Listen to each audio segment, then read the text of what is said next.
This is the story of the nativities. Little baby Jesus was born.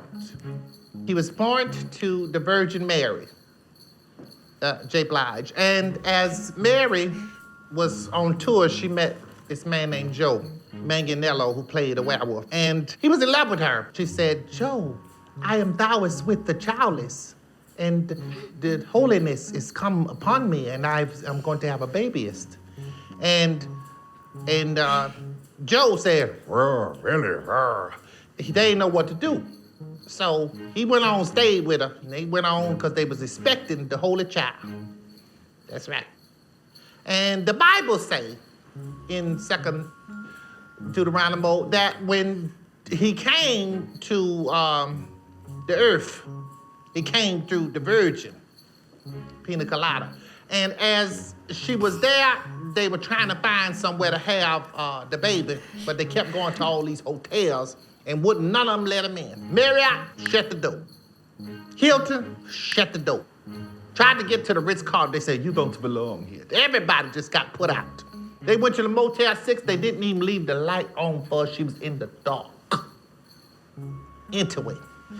There was Mary, about to have that baby. So she sat down at a bus stop. Marta bus was passing by, wouldn't even pick her up to take her to the holy city of Birmingham. And as she sat there, she went into laborer.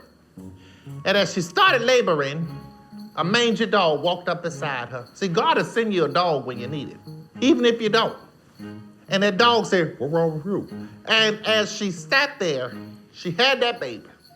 And that baby came next to that mangy dog. That's why they say he was born in a manger. Hallelujah. Let the Lord use you.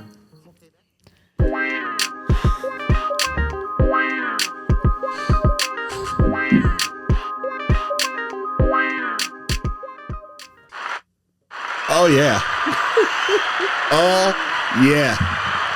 Oh, just feels. Welcome back to another episode of Convos with Your Mom's Favorite. I am he, I am him, I am your mom's favorite. And today we have another special guest in the building. Another one of the MMV crew is here. My good friend Porsalin is in the building.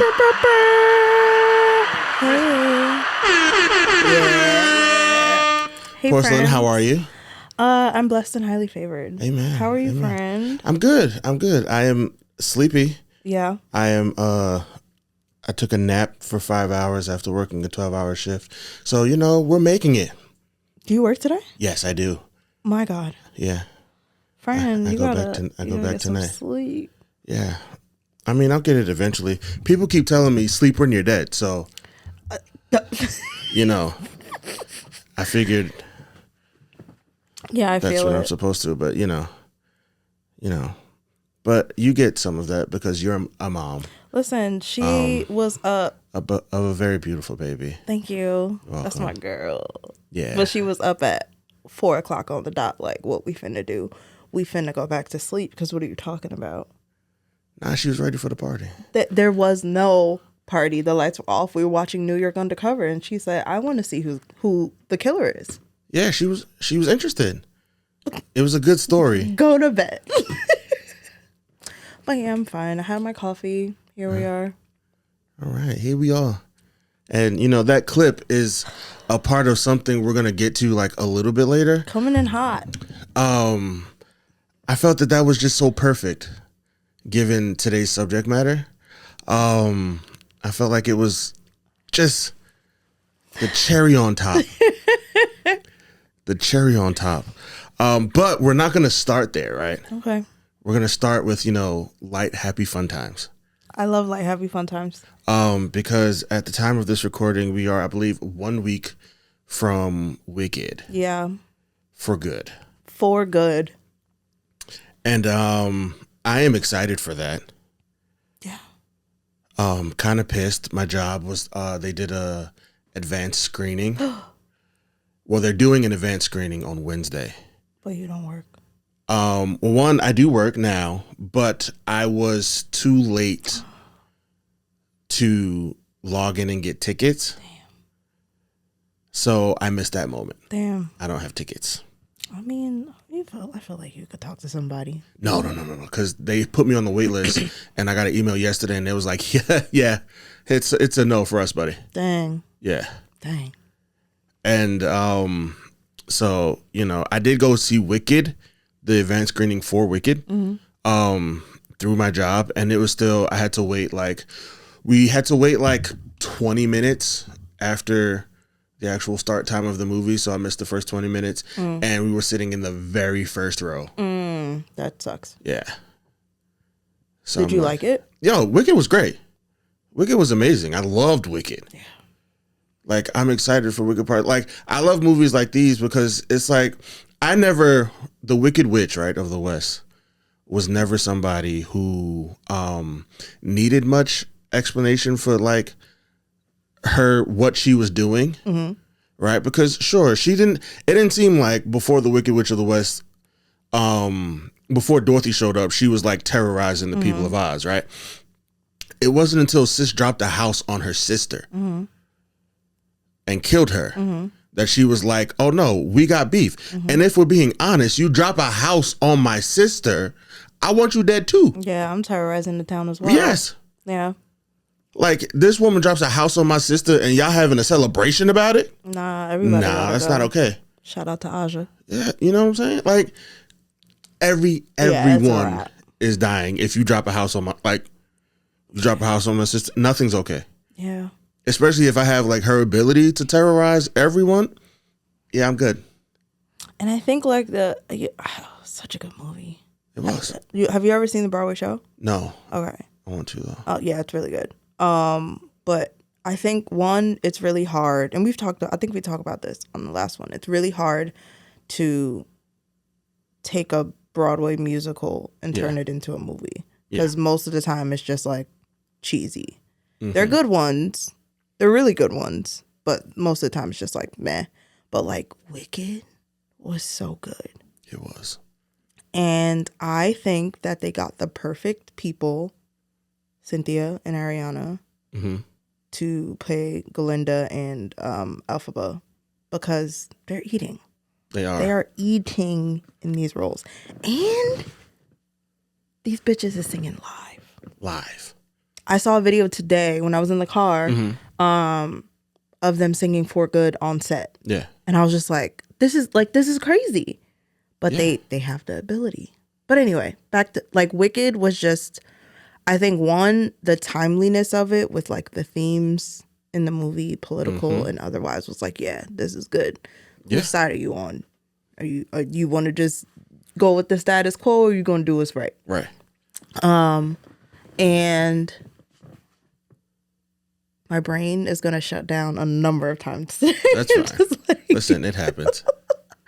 But yeah, I think like the story was engaging, like set design crazy, and it wasn't CGI. No. They like built a world. That's always good. Insane.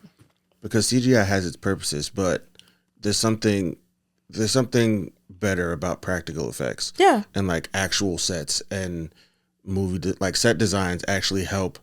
I think it helps the actors, one, because you don't have to just imagine what's there. You can actually see. You can actually be there and see what's there. Yeah. So then it helps you like pour into that character into like a deeper level. So I do agree. Yeah. Yeah. They took time to, create the movie, which is a point we're going to touch later, I guess, because time and effort and energy is important to creating something spectacular. But I am excited. I haven't got my tickets yet for Good. I probably should get on that. But I do want to wait for like, I waited last time. Like I didn't go immediately. I wanted to wait until the wave of like died down so I could like go and see it and enjoy it. Yeah, no, I'm going to power through because I have to now. Yeah. For this purpose, and when you are dating someone, this is kind of those. I kind of need to go see this now. Yeah. We gotta go see this soon. Does she like musicals? Yeah. Let's go. So we're gonna go see this. I love it. I love to see it. but now I've got to go like buy tickets for it, which is fine because shout out to AMC and their Stubless. That's such an underrated thing. They have if you're an AMC Stubs A-list Stubs member, it's like $30 a month, but you get to see like 5 movies for free. Oh, a month. That's good. Yeah, that's really good. Yeah, because movies are expensive, or so I'm told. I don't be going to. Nah, movies are expensive. Perfect example. I bought everything about the movies expensive. Like the movies is very quickly becoming a luxury experience. Mm-hmm. Because I went to the movies. Went to the movies last week. And I spent $80, and that's just on snacks. That's crazy. Yeah, that is why the last few times I've been to the movies, I come with a snack bag. When I was pregnant, I went to see Mufasa. Right. Granted, I fell asleep 15 minutes in. It wasn't because the movie was bad. It was because I was pregnant. Right. But I had 2 tuna fish sandwiches, a bag of chips, and like some juice in my bag. And I just walked in. Because $80 is crazy. It is crazy. And the only reason I've justified spending it is because, boy, I cannot wait until, just quick sidebar, this is like, I can't wait until I can say this is all a work expense. Because that's what, $60 of the $80 was buying a popcorn bucket and the matching cup. Yeah. Damn. That's a lot of bread. Yeah. Oh, there's a lot of money on this wall behind us. I can imagine. There's a lot of money on this wall behind us. So, but it's all for the cause. I love movies, and this shows just how much I love a good movie and I'm invested. Some of these, thinking back to it secondhand, I wouldn't have bought. Like, because once I saw the movie, I was like, I wouldn't have bought this. Right. But, you live and you learn. But yeah, I can't wait for Wicked to come out. I'm excited to go see it. Yeah. It's going to be great. You think the new song is going to be good? Wait. Because aren't they adding a new song to this movie? Oh, I'm sure it'll be great. Yeah. Because again, Ariana and Cynthia Erivo, they've been doing a spectacular job. One, I had no idea. Well, you kind of noticed it when, I just love Ariana Grande's versatility. Yeah. Because she is a great singer, but she's also a great actress. And she's funny as hell. Yeah. She is funny as hell. She's bringing it. Yeah. And I'm like, that's always just great to somebody. Like, it's one of those things where you look and you're like, it's not fair. It's not fair. It's not fair is crazy. Because it's like, you can't look the way you do, sound the way you do, and you can act too. Bro, leave something for the rest of us. Like, I mean, some people just got it. Some people do. And, you can tell every day who's God's favorites. Like, you just know. Like, every day, you can just tell. Yeah. No. Who he loved the most, and because just the abilities that they have. And it's just like, that's not fair. And also T is this is something I don't think people know, is she was training since she was a kid. Yeah. I think the original Glinda, Kristen Chenoweth, was her vocal coach or something when she was a kid. And it's at that point, well, yeah, that tracks. Yeah, she was in a Broadway show before what was that Nickelodeon show that she was on? Victorious. Victorious, yeah. Yeah, she was in the show 13 on Broadway. It didn't last long, RIP 13. But it's she's been in the world, so this she's earned this and it makes sense versus them getting, I don't know, somebody terrible. What's that white girl's name that got in trouble for the Dean's commercial? Oh, who? Sydney Sweeney? Yeah, versus getting a Sydney Sweeney and then her titties are just out. I don't know. Yeah. I mean, that's true. Yeah. Yeah, that's true. Because she does kind of like it's wild. I don't want to stay here long, right? But it's wild where she's just like, you know what, the way that kind of just works, and that like because everybody just kind of forgot. Yeah. Like they just forgot. Like she just went. Yeah. Okay. And like I saw that she did an interview recently, and they asked her about it, and she just said something stupid, and everybody's like, "All right." It's just like, oh, okay, we're just accepting this. We're going with it. You're not gonna ask her or say that what she said didn't make sense. No. I digress. Because as we discussed last week, long gone are the days of real journalism. Unfortunately. Yeah. R.I.P. Because and it kind of plays into Wicked because those who asked the real questions, they was getting in trouble. They were silenced. Literally silenced, and they disappeared. They was getting them animals up out of here. Out of here. All the talking was like, it's like, bro, that's crazy. It's crazy. And it's reflective of the world we live in. It is. Speaking of demons. Oh, we're getting right to it? Oh no, I was gonna ask if you liked or if you saw K-pop Demon Hunters. No. I have not. Kenny. It's really good. Okay. And I say this so I first saw it, my cousin Nyla was at the house and she put it on.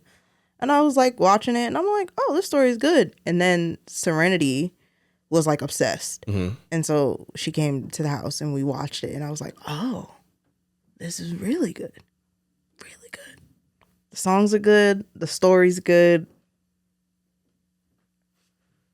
I'll give it a shot. What is the hesitation? It was just I never bought into the K-pop phase. Fair. That's fair. So it was just like K-pop demon. I don't care about K-pop, so I don't really care that they're demon hunters. Like, great for you, but what is that? It's not doing anything for me. Like, I think you will enjoy it. It's very possible because of it's very possible because of the demon hunters aspect of it. Yeah.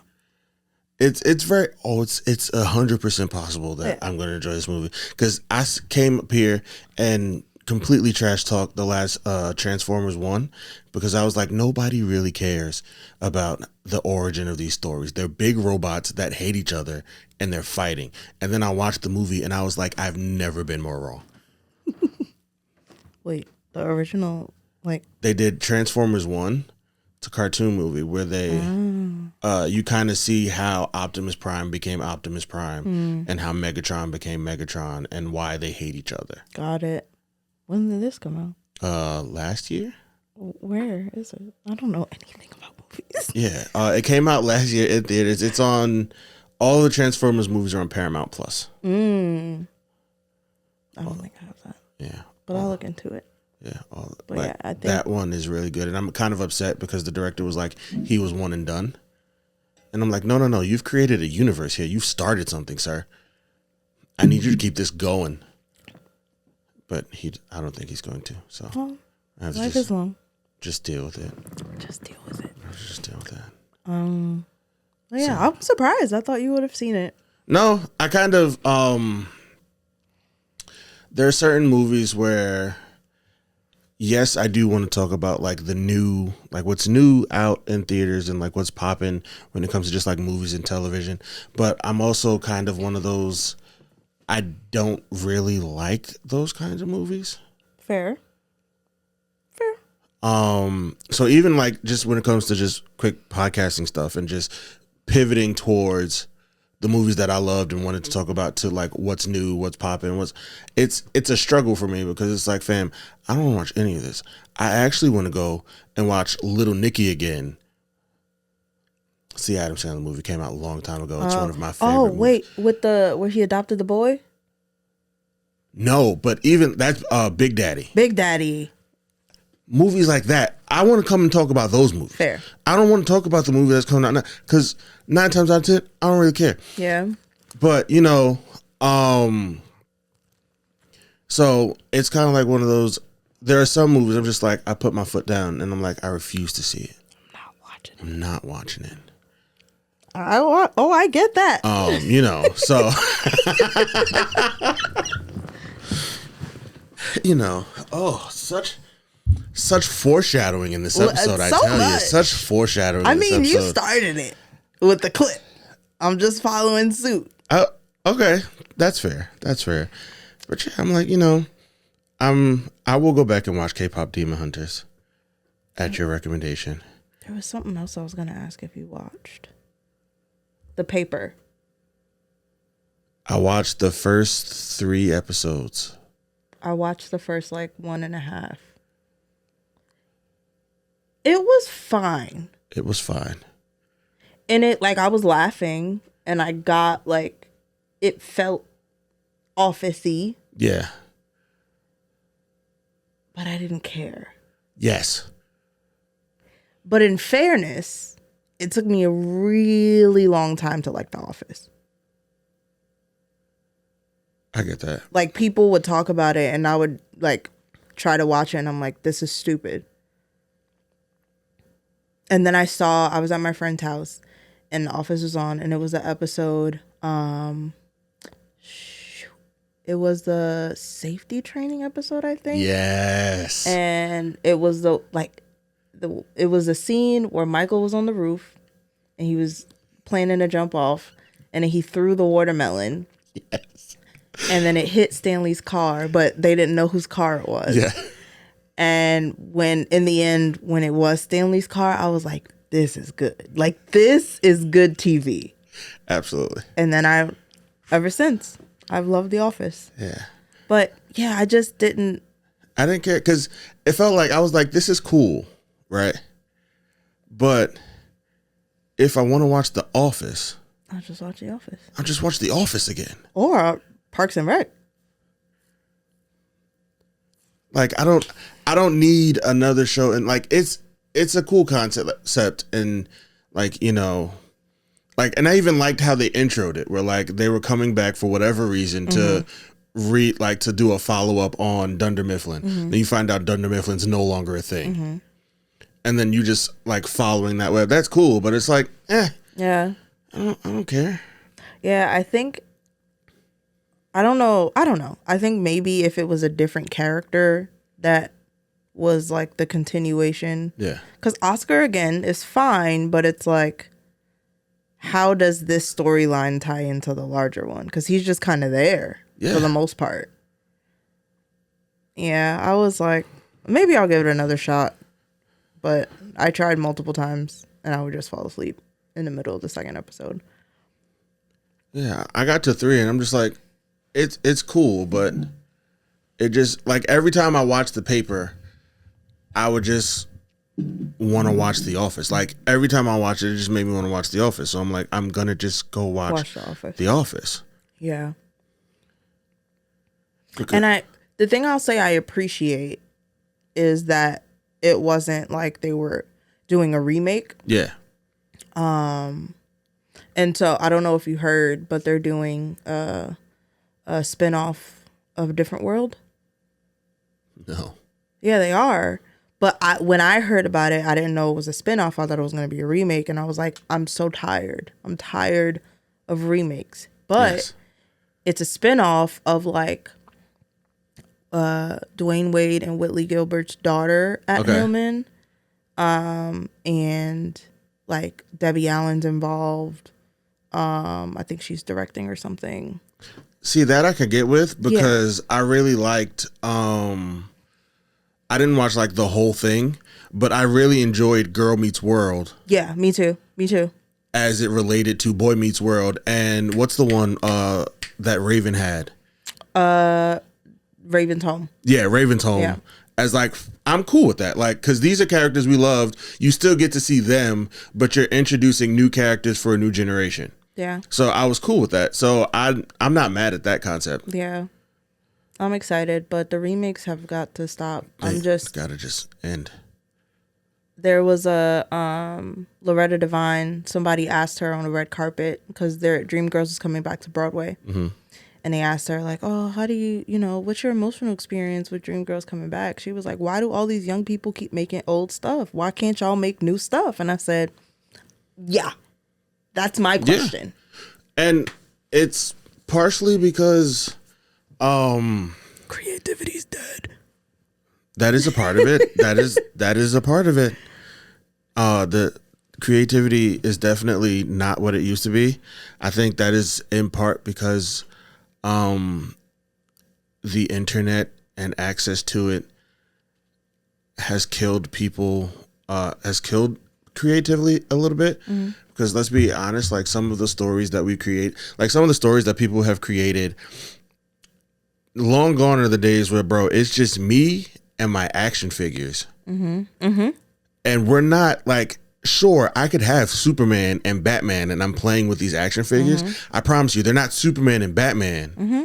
They're like Dark Knight 757 mm-hmm. and like some other character, and I'm creating this whole other universe and world. Yeah. But now everybody's on their tablet. So that like, yeah. And that's all gone. And for whatever reason, because of the nostalgia aspect, the remakes and the reboots are what are profitable. Yeah. To like the big corporations, so they don't want to put money into into new ideas because that's a gamble, and there's less of a chance of that being successful.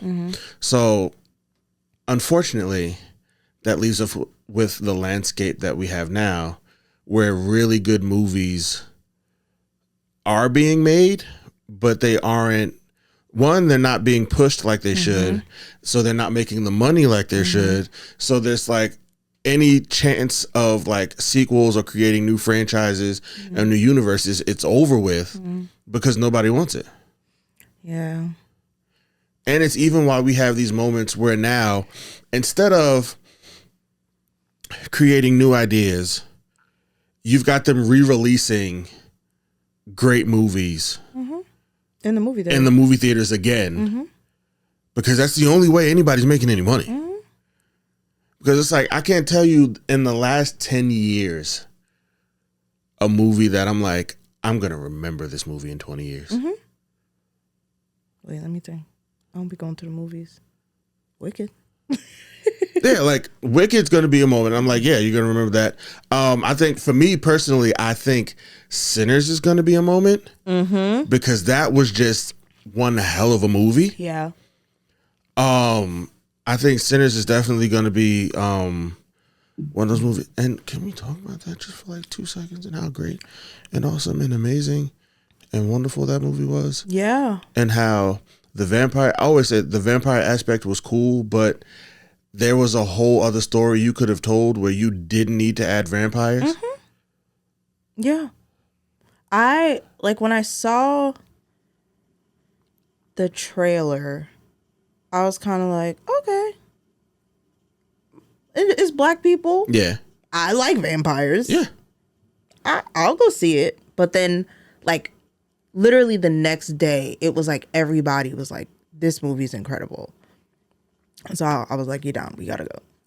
We gotta go to movies." Yeah. And it was really good. Like Michael B. Jordan, not a fan, Right. at all. Maybe when he was in The Wire, but like he just kind of gives corny to me. But that movie. No, that movie was... An actor. Yeah. An actor. I said, oh. Because not only are you like one complex character, you're two. Yeah. And you're brothers. So you're interacting with each other. Like an actor. Yeah. An actor. An actor. That movie was great. I look forward to seeing what it wins this award season. I think it should win a lot. And I've said this before, but I'm so interested to see Ryan Coogler's next movie now. Yeah. Because of the success of this movie, his next movie, they're just going to give Buddy a blank check. I can imagine. They're just going to, like, his next movie, they're just going to give him a blank check and say... Because his track record at this point is like... Yeah. Yeah. Yeah, I'm excited. What was that? Dang, I was about to ask you something. It's called Mom Brain. Oh, it's called Mom Brain. Kids don't have babies. Just kidding. Oh, do what is best for you in your uterus. in your uterus. All right. Damn. Ryan Coogler. Vampires. Sinners. Is it about Black Panther? No.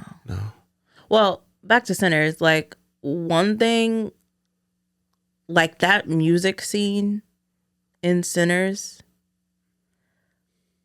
I was enjoying the movie, like, hands down when I was watching it. But that was like... No, that was on another level. I just love when people do great things. Yeah. And that was just... Because even... So the way they're, like, introducing, like, Black culture, African culture, and all its variations, it then is, like, also bringing in, like, the Asian culture. Mm-hmm. And I was like, yeah, like, this is what it's about, right? Yes. Like, this is why, you know, our world, our society exists the way that it does because of all the variations of this culture, especially in music. And, like, being able to, like, I guess that was the whole point, is, like, this one person was an embodiment of, like, all these things. And it was just really beautifully done. Like, that was fantastic storytelling.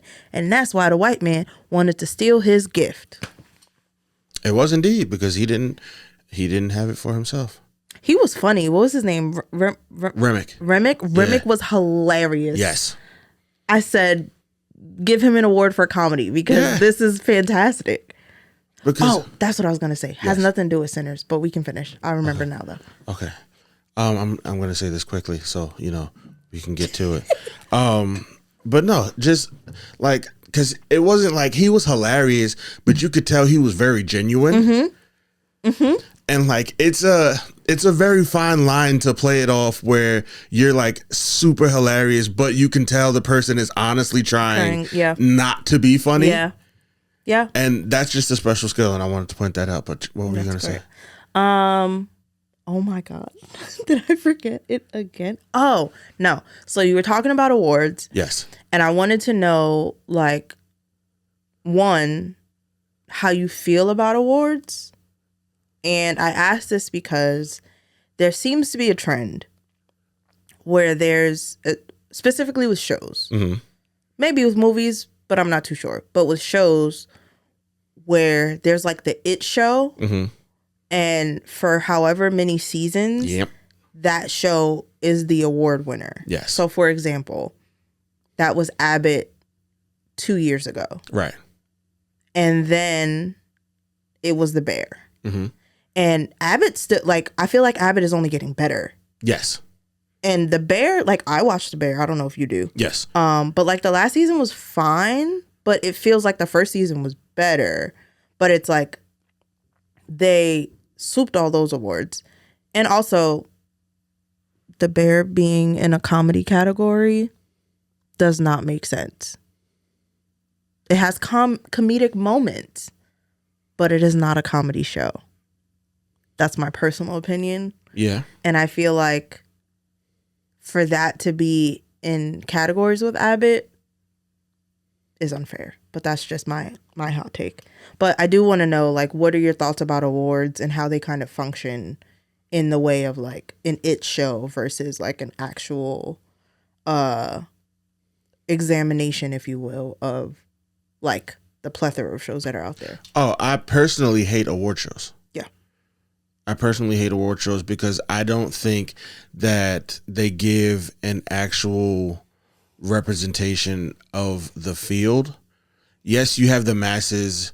Like, you have the masses, and if you tell them this is a good show, everyone's going to go watch it. Right? But for me personally, movies and television is an art form, and I've always had the belief that all art is subjective. An art form, you say? Yes. For later. Okay. That all movies, that they're subjective, right? And that just because you like it and you think it's great, I can say I don't like it and I don't think this is great. Neither one of us is wrong. right? Because it's our opinion. It's how we feel about it. And I don't think that giving trophies and awards, it's not something, it would be different where like definitive trophies are given out. Like, for example, let's say basketball. At the end of 82 game season, the best team is the best team because they won a certain amount of games. That's definitive. You can't take that away from anybody. Just because a movie didn't perform well at the box office, just because the critics, who are like professionals, just because they hated or loved the movie, that doesn't that doesn't negate the actual credit to a movie. So I don't think that they should I don't believe that award shows give an accurate representation of the field, because how can you there are at least 90 to 100 shows get released in a year. Yeah. There's no way you can narrow that down to 5 options. Yeah. And then choose one winner. Fair. I don't think there's a way that you can accurately depict that. That's fair. Because you don't, and two, timing is everything, right? Because you're talking about award shows. And while yes, what about, like, let's say the award season is from April to March. If a show comes out in March and it's great, and it's what everybody's talking about right now, that might swoop the award season. But it's because you forgot about the show that came out last April. Yeah. Because it's been a year. Yeah. And people's memories, let's just be honest, today, people's attention spans aren't that long. Yeah, because everything's oversaturated. Yeah. Yeah. So I think award shows should just, you shouldn't count. You shouldn't weigh those heavy on, like, they shouldn't hold as much weight as they do. Yeah. And I think, the Grammys was something that kind of helped me realize that, because it's like, listening to a lot of music over time and then seeing, I don't know, a Taylor Swift beat Beyonce for Album of the Year or something. I don't know if she did, but it's just like, okay, this don't make sense. Right. And to your point, it's like, especially now, there's so much music. I'm not going to say all of it's good. I don't be listening to it because it's too much oversaturated. But like, there's so much music. So how do you decide, like, this one album or this one single is better than all of these other things that, haven't even touched the zeitgeist. Yeah. But yeah, no, I agree. And the sucky thing is, like, I be feeling this way, I still be watching. I don't think I watched the Grammys last year, but I watched the Oscars or the Emmys. The Golden Globes, is that a separate one from the two I just named? Yes. Okay, I watched those too. Yeah. Yeah. Yeah. Oh God. And then there's the SAG Awards, which is now, they've changed their name. To what? They're not going to be the SAG Awards anymore. They're going to be the Actors Awards, which sounds even more stupid. Who votes? Other actors? Yeah. Okay. Well, even then, it's like, because politics is a part of this stuff, so it's like, we're not even actually, like, critiquing the art all the time. No. It's like about money, about reception, about, like, potentially, like, oh, she gave me a dirty look at the last time I saw her at this event, so I'm not, God, I don't know. Critique is important, and I think that awards can help in that regard, but I agree that they shouldn't hold as much weight as they do. Yeah. Because, the Taylor Swifts of the world. Has Jennifer Lopez won an award for acting? No. Okay.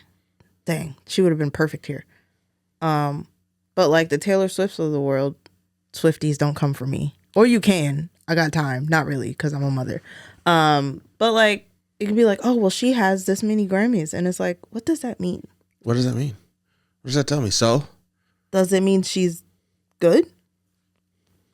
Because Little Richard didn't get any Grammys. And he was fantastic. He was the father of soul. Rock and roll, actually, excuse me. We've been talking for 45 minutes? No. Oh. Oh, yes. Wow. Yeah. Which is great because now we can get to it. The meat and the bones. Now we can get to it. I think we've stalled long enough. Pose your question. Let's give the people what they want. The reason that I played the clip earlier today that I played was because when I asked you to do this, I wanted to have a debate with you. Okay. Because I wanted to I heard a question and I wanted to have an actual debate here. I've debated this topic before. We've low-key debated this the last couple of times we saw each other. Yes, we have. And it's kind of been in preparation, right? Because let me just start this off by saying I don't necessarily agree with the side I'm going to take today. I love the honesty. But today I'm going to play the devil's advocate. Okay. And the question is about Tyler Perry. Ooh. And whether or not we should give his content and his body of work a pass because of all of his philanthropic work. And the short answer of it is yes. I'm sorry, that was funny because that was a very short answer. Yeah, it's very short answer. Yes. We can get into the long of it because you very much disagree. Right. Branding. With that. Yeah. Okay. Because I've been thinking about this, and it's like my obvious stance is like, no. Right? Mm-hmm. And I'll list all the reasons why no. I think that, like, one, Tyler Perry has his audience. Yeah. And that's fine. And my thing is like, oh, he shouldn't make movies. Make your movies. People are going to watch them, obviously. Obviously. Because if Tyler Perry comes out with a movie on Netflix, it is number one the next day. Yeah. Or maybe even the same day. But I think to a point that we were talking about earlier about art, mm-hmm. It's, I think, lazy. Okay. And it is, I think, dismissive of like years of time, energy, and effort that people, especially Black people in that field, have put into their craft to have someone make the same movie over and over again. And when I say the same movie, it's the same storylines, the same character types, the same kind of twists and turns, the same outcome. Mm-hmm. Also, to have a movie done in 2 weeks is crazy. That is wild. Because I will admit that is wild. Like, what, 2 weeks? Think, like, art, as I understand it, takes time, takes effort, and takes energy. I can't do anything in 2 weeks. And I understand myself as a person who believes that, you know, time and spending time with something is the thing that, like, makes it best. The other thing is, like, if he's the only writer, it's not good. Like, I tried to watch Zatima. Yeah. And literally all of the characters' dialogue was the same. Like, they spoke to each other the same way, but it's clear that there's like one person writing this. Mm-hmm. And you know, I say all this to say, I think I'm going to play devil's advocate to your devil's advocate. Okay. I think two things can be true at once, right? I think that like Tyler Perry can make really like low quality. And when I say low quality, I'm not talking about like money, right? Because he has money. He has the equipment. Obviously, he can make a movie in 2 weeks. He can pay black actors like living wages or wages that they don't get anywhere else. But the quality, I say low quality in regard to the art form. And at the same time, it's like he can do great things elsewhere in his philanthropic life. All right. And I think even in, employing black and brown people in this field, like that's a great thing. But it doesn't have to be at the expense of the art. He doesn't lose anything by taking a year to make a movie. What if he takes a year to do a movie and what if he does lose something? Because it's very clear, like you said, he has an audience. His audience has come to love the clip that he puts out at.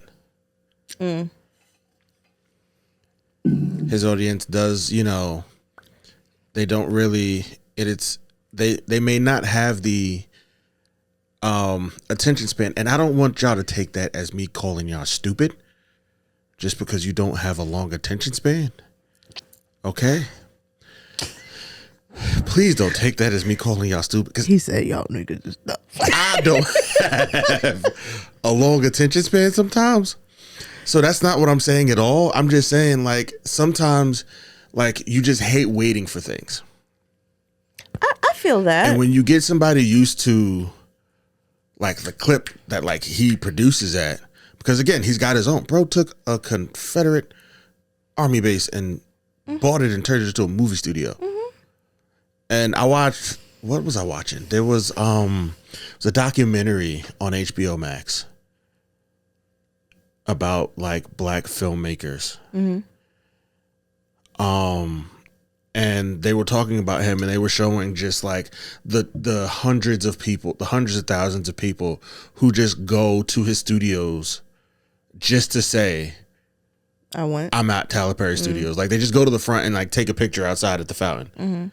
And I'm like, that's kind of awesome. That, like, it gives black people that moment. And whereas some moments, I think, to not play devil's advocate could be a bit much. Say more. Because for him, there's always like black women. Yes, black women are strong. There is no denying the strength of like black women. But my nigga, do you have to have them beat up every single movie? And this is what I'm saying, right? Because it's like, and I have like my own like psychoanalysis of like why he does that, but we're not going to get into that right now because that will get me canceled. And that's not what we want. Yeah, my goal today is not to get canceled. I think I've been doing a good job. But I think it's like, here's the thing, right? Because, and I'm sure you've seen it, like when he first came out and like first hit like the mainstream and like Spike Lee was like very anti Tyler Perry. Yeah. Right. And I think it's because there's a way in which black people tend to function as if we're a monolith, right? So it's like there's only one type of black person. And so if you have the characters that you do typically in a Tyler Perry movie, people are like, oh, well, black people aren't like that. And it's like, some are. And that's a reality. Yeah. And this is the thing I understand is like, if that's his audience, like, cool. And at the same time, I do believe that an artist is supposed to grow. Yeah. And that growth is reflected in your art. And That's one of the ways. But it's like, if there's just this formulaic, like, I'm only going to do this. I'm only going to show black women in this way. They're going to be on drugs. They're going to get beat up. They're going to be in like this abusive relationship that they can't seem to leave until some other nigga comes and like sweeps her off her feet. And there has to be some Jesus in it. And even like Medea, for example, as a character, it's like Medea has been the same person since the stage plays. Yes. That just doesn't feel, I don't want to say realistic because it's a character, but it's like, how do we develop, how do we show that growth is a possibility regardless of what your audience is? And I don't mean like Medea has to become like some what's the word? Damn. It's a shame when you try to think of something and it just flies off. No, it's like it's not Medea has to be some stand-up citizen, but it's like, even the clip that you played, what was that from? A Medea Christmas. Never saw it. But like, that could have been in the stage play. It wasn't a stage play. There was a stage play? Yes. Medea's Christmas? When that came out like back in the day? Yeah. Dang. Yeah. So it's like how do we as a community, and this is for you, Tyler Perry, I know you're watching. How do we as a community show growth in all the areas of our blackness? Because we are not a monolith. And at the same time, do we have to be the same that we were 10 years ago? Could we make a movie where a black woman isn't getting beat up? Well, he did that. Which? Finding Joy. It just came out recently. Oh, I never saw it. The last one I saw was Mea Culpa. And Mea Culpa. is that the name of it? It with Kelly Rowland. Oh, I didn't watch that. I didn't watch that one. Okay. This, maybe you'll find this funny. Sometimes I hate watch Tyler Perry. It's a fun activity. It is a fun activity. And I think Yadon and I were sick. I think we might have had COVID or something. I don't know. And we were just watching a movie. I was like, please, let's watch this, please. He was like, no. And then we finally watched it. Terrible. Terrible. And yeah, it's just, it's a really hard conversation because we're in the same boat. It's like, I come from a black Christian family. Yeah. Like, my grandmother, she didn't have all of them, but she had a number of like the DVDs of like the stage plays. She thinks Medea is hilarious and like all that stuff. And it's like, it was funny. And then I got older and I was like, it's not that funny. And it was at a time, but then it just, when somebody, this is a good example. When somebody like tells a joke, yeah, and nobody laughs, yeah, and then they keep pushing the joke, yeah, it's not funny. Yeah, and you just keep doing it to the point where now it seems like it's not even trying to be funny. It's just trying to be the center, and like that's where I feel sometimes, at least a Medea character exists. Where it's just like, I don't know. I've seen trailers of like Medea Halloween where it's just like stuff's happening and it's like, why? Like what? I guess the purpose, I was going to ask what's the purpose, but I guess the purpose is to entertain. Yeah, he's got like his core audience is entertaining. I can't even hold you. There are a number of movies. Medea Christmas is one of my favorites of his. Because there was just, the story's ridiculous, and that one was more the story's absolutely ridiculous, and I love to talk about just how ridiculous the movie is. Yeah. But I do think, And it's kind of disappointing because it's like, bro, I know he has potential because movies like A Family That Prays, I think is one of Tyler Perry's greatest movies. Is that the movie with the white people in it? Yes. Okay. I think that's one of his greatest movies. And I'm like, bro, you need more movies like this. Yeah. Because I'm like, it was great. Like, one, you had Kathy Bates in it. Like, that scene in the boardroom at the end was one of the greatest. And then you broke my heart because she died. Like, yeah. Like, where is he when it comes to like the rest of your stuff? And this is my point, bro. It's like, get another writer in the room. Yeah.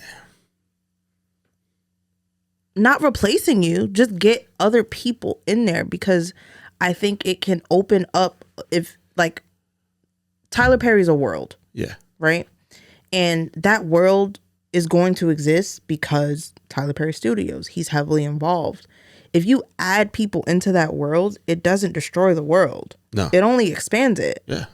And so at its core, it can be the thing, but it's like, how do we, like, again, develop the art form?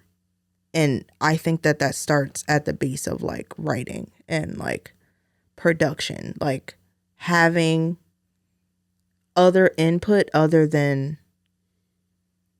his own, because it's warped, man. It's a little warped. It is warped because it's like, yes, he does all of these great and wonderful things for people.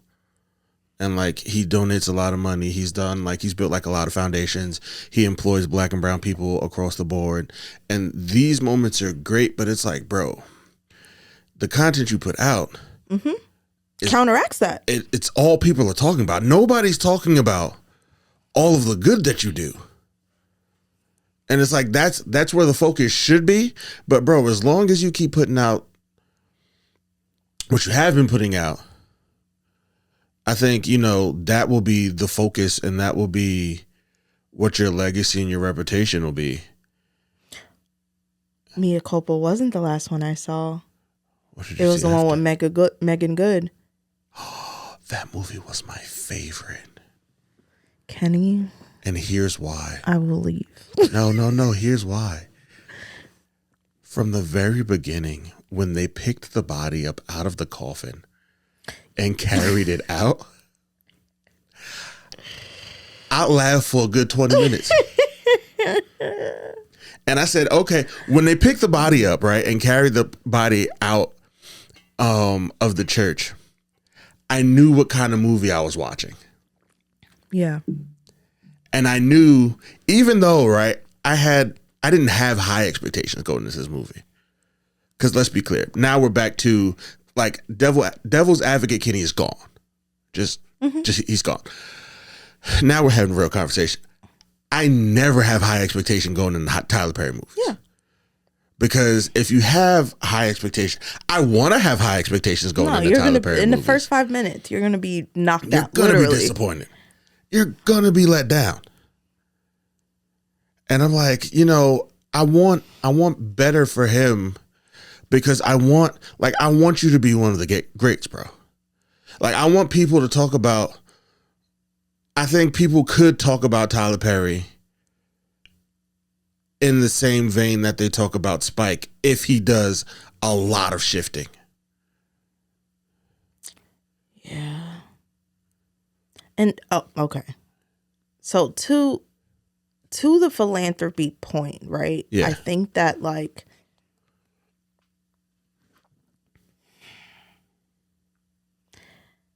money and capitalism can sometimes cloud the art.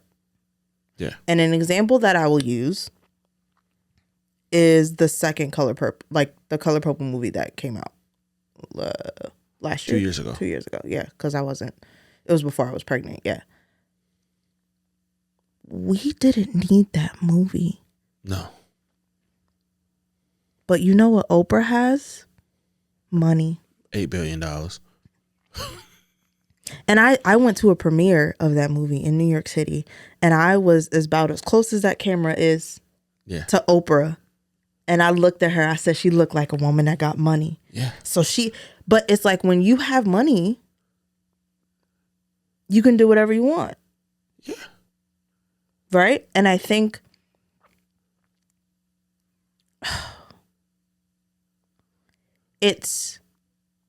I think this is a good conversation. And I'm going to bring up something that even like I don't want to bring up right now but like I think about Michael Jackson. Right. Mans was wildin'. 2000s. Yes. Wildin'. Bugging. Right? Yes. But one thing he continuously did, he wasn't paying taxes. He wasn't paying whatever he needed to pay for Neverland, the Neverland Ranch. Was it a ranch? I don't know. But he was giving money to them kids. Yeah. Them organizations. And I think that when people have money and they do good things seemingly with their money, we do a thing where it's like, oh, we can't ignore everything else. And I think it's important for us to put on our critical thinking caps. You want us to do that? You want them to do that now? And I know, listen, we were talking about this the other day. We had a very different experience in school, high school specifically, where we were forced to put on our thinking caps. And a lot of our peers were not. No. So I understand that we live in a world where some people do not have critical thinking caps. I'm going to bring that up when I go to therapy. We live... Because bringing that back up Sunday, I was like, y'all bastards really did push us. Like, and y'all didn't push nobody else. Like, but that's not what And you about. prepared us for a world that doesn't exist. Hello. Right? Because now we're sitting here having a conversation about how Tyler Perry needs to be a little bit more, give us a little more shush. Yeah. And people are like, he makes great movies and he gives to the black kids. And it's like, and the movies are not, and when I say again, because I'll admit, I was in a place where I couldn't appreciate Tyler Perry movies because I felt like it was a disgrace to black people. Mm-hmm. I'm beyond that now. And when I say I'm beyond that, it's like I understand that like it's not about it being a disgrace because again, these people exist in the world. Yes. And these are stories that need to be told. I just think that telling them the same way from the same person is just like, we can say he can do better. And people get on Facebook's a crazy place. But like whenever he drops a movie and I get on Facebook, it's like people talking about this movie not good. This is the best movie of the year. Da-da-da. And it's like, of the year? Of the year? That's a lot of praise. It's a lot of praise. The year? The year? No. I don't even go to the movies and I can guarantee you that Tyler Perry did not put the best one out in a year. No. And, it's hard. It's just really difficult because, again, I think it's important to honor the work that people do.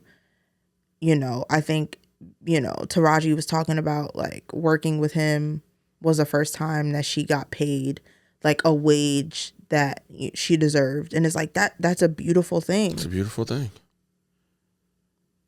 And? The movie y'all were in sucked. We can say that. Because that one was bad. Well, it was a... The one he shot in 2 weeks. Oh, was Tiana Taylor in that one? Yes. Didn't see it. And I was disappointed in her. Taraji or Tiana? Taraji, because I think... Not Tiana, because I think Taraji, like, she just tried her best.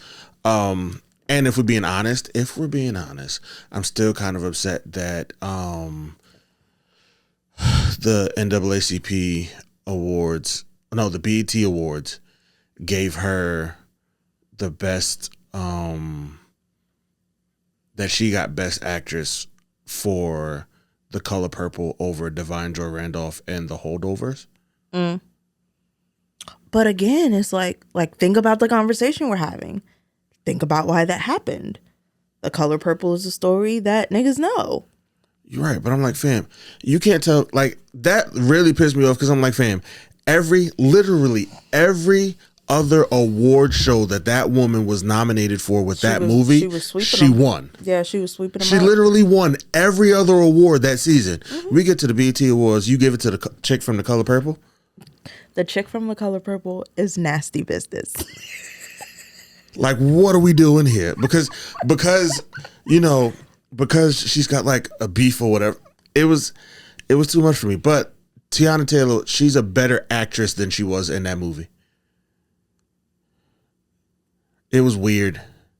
Yadon, we watching that movie soon.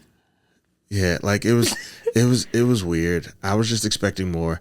But I wasn't expecting, not from the movie as a whole. Mm-hmm. But the actors in that movie, I know, can act better than they do in that movie. Here's what I'll say. Here's a theme that I've seen with Tyler Perry movies. And this is why I say that we need new writers. Because there are actors. What's his name? He was in Mea Culpa. Dark-skinned dude. He was in Moonlight. I know who you're talking about. Trevante? Yes. Okay. He's a good actor. Yes. In that movie, terrible. Terrible. But I don't think it's him because we've seen him be a good actor. Taraji, we know she can act. Mm-hmm. What was the movie? It was one of the first Tyler Perry movies. Daddy's Little Girls? Daddy's Little Girls. Was it that one? Yeah. Terrible. Terrible. And it's like, it's not about the act. I'm a firm believer it's not about the actor, because if a person can act, they can act. Yeah. So why is it that in these films we constantly see people whose acting careers we have seen blossom and they're sucking in Mr. Perry's films? There's a central problem here. I agree, and it can be fixed. It can be adjusted. Can it? That's the question. I think so. I think he's got to, one, like we said, stop writing everything himself. Two, you've got to talk to, like, let more people in, and let better people, like, and take time making the art. Yeah, and take some time, bro. Like, believe you me, because, like, you keep putting out that clip. Yeah, sure, it's great, but it doesn't give your fans time to grow. I think Tyler Perry could have, like, the millions he's making on his movies. I think he could make so much more if he still had, because if we're being honest, he had all black people with him when he started. Mm-hmm. Mm-hmm.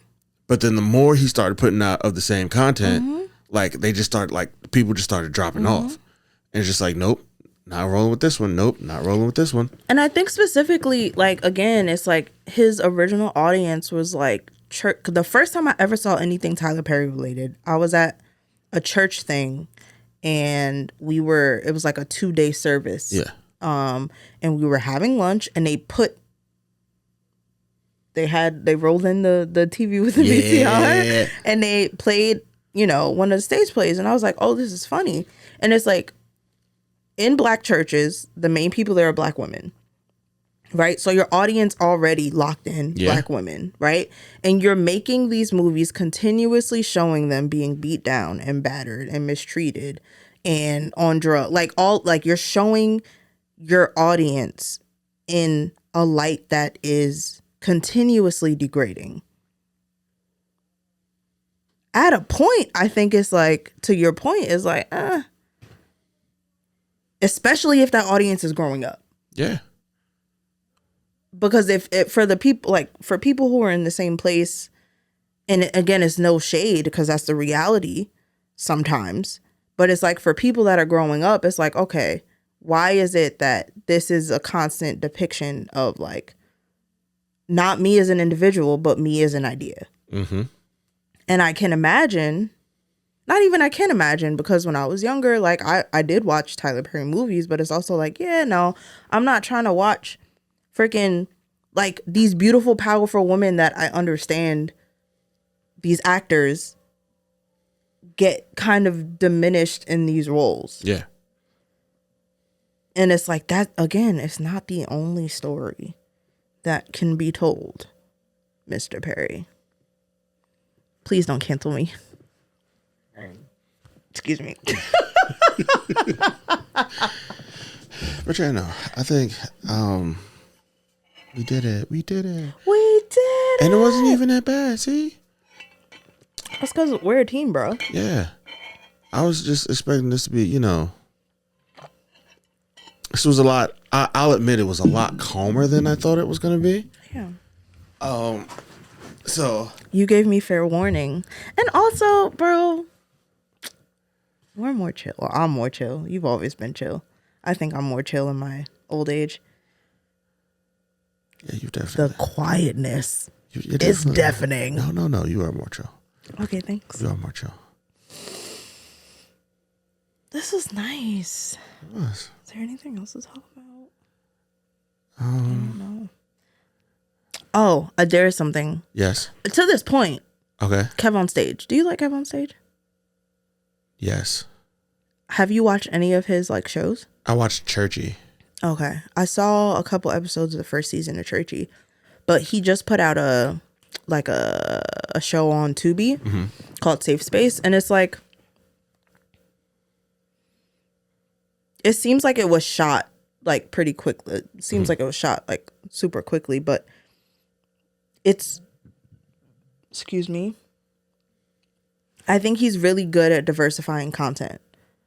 And what I mean is like he has Churchy out, he has that hospital show, and he has this Safe Space. Yeah. And I think he also allows people to have a certain level of creative control. And so while he is a creator of all these shows and there's a through line that you can be like, okay, this is a Kev on Stage production, there's all, like, you can tell that other people bring themselves and their comedy to it. And it's just like that is what I'm talking about. Yeah. Because like Kev on Stage probably is the third person to have the most shows on BET at the moment, because it's Tyler Perry, it's Miss Pat, and then Kev on Stage has 2 shows. But it's like even those 2 shows are different. They're vastly different. Yeah. Where it's like Tyler Perry shows, there's Sisters, there's Zatima, there's I don't know. They're all the same. Yeah, they're all the same though. Yeah. Because I think he's one of those, Kev on Stage is the prime example of what to do and how to grow your content, I think, to me. Because he did, when he first started, the churchy content is what he used to kind of like launch his platform. But now that he's like out there, he's like, okay, cool, I did this, so I'm still gonna put out content for them, which is why we got Churchy. But then he's like, we're gonna give you other stuff too, so that you can draw more people in, and let's broaden this thing, let's widen it up, because that's how you start off, and that's how you end up with like your own network. Yeah. When you have when you can have just a bunch of shows just cycling that you made, and like you've got something on it for everything and for everyone. And that's what happens when it's about the art and not the money. Yeah. Right? Because it's like he is making money, he's going to make money, right?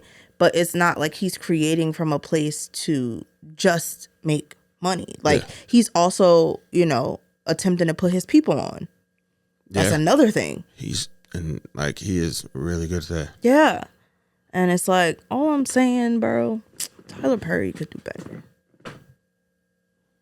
It makes me sad. I'm sad, Mr. Perry. I gotta take a nap. Yeah. I'm sad too, Mr. Perry. Because I didn't get a picture. Did you meet him? Yeah, he was at my job. Really? Yeah. Was he nice? We'll talk about that off air. Ooh, spicy. Yeah, we'll talk about that off air because I too am not trying to get canceled. Taraji's really nice. She is really nice. Yeah. I met her. Oh, I don't know if I told you this. So at the Color Purple premiere, I met Taraji. I met Titus Burgess. Yeah. I don't know how to say his name. And he and I had a long conversation. He made me cry, not in a bad way. Very inspirational. And I met Zazie Beetz. You did. You sent me a picture. I did. sent me I a was picture. so nervous to talk to her because I have a list. She's on my list, and I was like, Zazie. Yes. But I just talked to her. And I was jealous. Still am, if we're being honest, because I'm just hoping one day, she sees my tweet. That I tweet, Very consistently. very consistently. That's a beautiful thing. I love consistency. Very I consistently. love that for you, friend. Because I need I just need people to know, right? Zazie Beetz is fine as hell. Like, I just need everybody to know it. Like, and I love now, right, that she posted a picture. She was at some premiere recently. She posted and they tweeted a picture of it, and I quoted the picture, and I was like, "This is what I'm talking about." Again, I'll say, Zazie Beetz fine as hell. And then one of my frat brothers, he went to go mention me, and he was like, "I went to go send this to you, but then I saw you was already on it." Listen, I appreciate when the people know what I like, and they're making sure that I'm seeing what I like. you like, You know what I'm yeah. saying? I appreciate little things like that because she is, and I just need people to know. I need people to know. I just need more people to know. Shout out to Zazie Beetz. Shout out to Atlanta. That was a great show. It's one of my comfort shows. That's cool. I rewatch it like a lot. You know what episode goes ham in our household? The barbershop one. That's the greatest episode of that show. That is the single greatest episode of that show.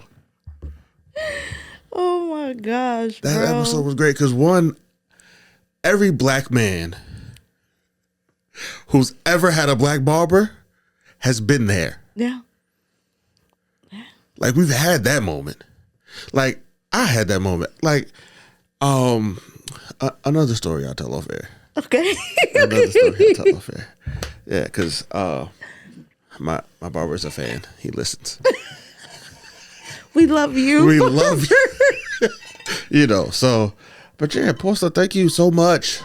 Thanks for having me. This was great. I was really nervous, but it was just like the conversations we'd be having. Yeah. Just without all them other loud ones. You I love y'all too. Yeah, shout out to the MMV gang. I'm collecting you guys like Thanos collected the Infinity Stones. I've got 2 left. Alex and No, 3 left, excuse me. I'm very nervous about that last one. Cause I've got Alex hasn't done a pod, Thomas hasn't done a pod, and Dupe hasn't done a pod. I'm very nervous about Dupe. Like, I have no Why? idea. How is that gonna happen? When is that going to happen? Dupe come up here and be like, yeah. Yeah. Right. Like how, That's funny. Yeah. Like I want the whole, like, I need to be able to say, like, everyone's done, like, cause Will's on here constantly. Dennis, every time he's in town. Those are the two that's like, ooh. Love He y'all recorded. too. Carmen's on. I just recently had Carmen on. I've got you now. That's my baby, Carmen. She's great too because we argue a lot after watching movies. So Yeah. Carmen, yeah. yeah, because she's very opinionated about her movies, and I love her so much for it. But we just argue a lot after movies. You should also be nervous about Alex. Oh, 100%, because I don't know what he's gonna say. Yeah. Oh, I'm afraid for you, friend. Yeah, I have no idea what he's gonna say. Yikes. Yeah. I'm actually thinking about it and I'm afraid. Yeah. I would just like to shout out myself because I didn't get canceled. Well, this isn't out yet, so. No, I think we did good. There's nothing, we didn't say anything cancelable. It's beautiful. It's beautiful. Well, thanks for having me. Of course.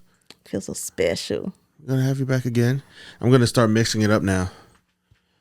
Next time I'm going to have like you and Dennis or like you and Will. I got to have you and Will on at the same time. No, you don't. Gotta do it. Gotta do it. Oh, that's going to be fun. Honestly, the four of you, Will, and Carmen. Pod needs to happen. For the betterment of society, I think no. I think that needs to happen. That's going to be the greatest pod ever. I'm afraid. I'm excited. Is that a... Never mind. Yeah. Nope. But thank you so much. Thanks for having me. And until the next one, we out. I was going to say niggas in the thing, but that was...